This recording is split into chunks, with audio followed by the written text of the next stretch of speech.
अस्सलाम वालेकुम, क्या हाल भाईजान? ठीक हो? तब से ठीक है। मैं हाँ मोहम्मद अदरान ते अज तो ब्लॉग करन शुरू। ये हैम्पर आया खड़ा, हैम्पर चलावना है। इनकी टैंकी क्या नहीं होए, टैंकी की है जनरेटर नाल फिट से होया, समझ नहीं आती पेट्रोल की डिफाइत है। अच्छा वीडियो तो खड़ी है टैंकी, हुण समझ आ गई आगे। ते इतने सारी जगह ते ये हैम्बर मारना है, रोड़ी कुटनी है। ठीक हो गया, समझ तो आ गई उसी तक वहाँ पे। तो नवा पैंप आ गया, कढ़ाई आ गया, बेलचा आ गया। ठीक हो गया, जो मोटरसाइकिल खड़ा है तो पानी ला तो इन को रोड़ी को पहले पानी लगता भी चेक करो। इन जगह सारी ते पानी ला तो वाला हैम्बर मारना है। तो ये हैम्बर हो गया खराब, चलता नहीं सारे को चेक करो।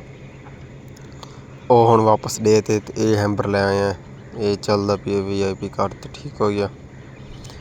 ਉਸ ਤੋਂ ਬਾਅਦ ਮੈਂ ਦੁਪਹਿਰ ਰੋਟੀ ਲਾਉਣ, ਰੋਟੀ ਲੈ ਤੇ ਆਨੇ ਤੇ ਵੱਲ ਰੋਟੀ ਲੈ ਤੇ ਆਏ। ਕੋਈ ਚੀਜ਼ क्या जिन्हें रखूँ बट्ठल सीधा से कितने तक होंगे रोटी रख देने वीडियो नाल सलाह दे तो बस खावन बह रहे हैं।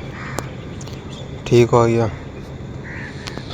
रोटी खा ते अल्लाह का शुक्र किया तो तू झाड़ छाड़ बाना है। हल्की हल्की बारिश शुरू थी नहीं पई है तो काम शुरू करने। हुण काम जिवें शुरू किया बारिश तेज छीवन लग गई है। चेक करो, सामने तक नज़र आंदा पिया सी। उस तो बाद फुल तेज बारिश थीवन लग गई है तो मैं काम रोकते दरख्त नाल लुक ते खड़ो रही है। मैं कपड़े सीने नहीं थे, बैल सीने नहीं थे ते वल आ गए छली वाले कोल। फुल तेज बारिश थीवन लग गई है साढ़े तो रोड़ी नज़र नहीं आती कितने गया सारी रोड़ी पई है। ठीक हो गया, सामने हैम्बर खड़ा है तो इतनी तेज़ बारिश थीवन लग गई। चेक करो।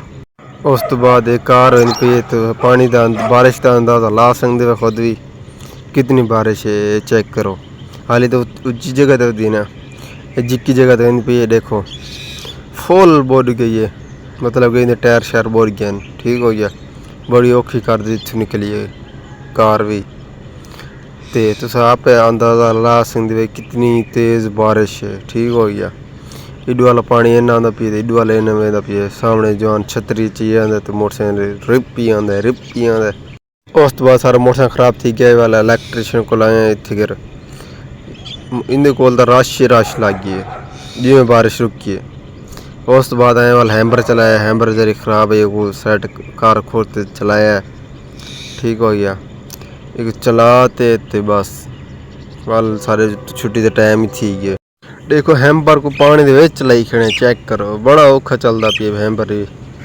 ठीक हो गया, पानी दे विच धक्की खड़े को तो इनके किराया का पूरा करिए। सर्च पर वेल पी रही है हाई खराब, थोड़ी जी खराब थी कि वो साइड की रखे 5 बजे को साइड किया। उस बाद छुट्टी का टाइम सारे थी कि मैं चलो गुजरी चला लो जो इन्हें किराया भरना है वो ये थी वैसी। थैंक करें वीडियो एंड खुदा हाफिज़।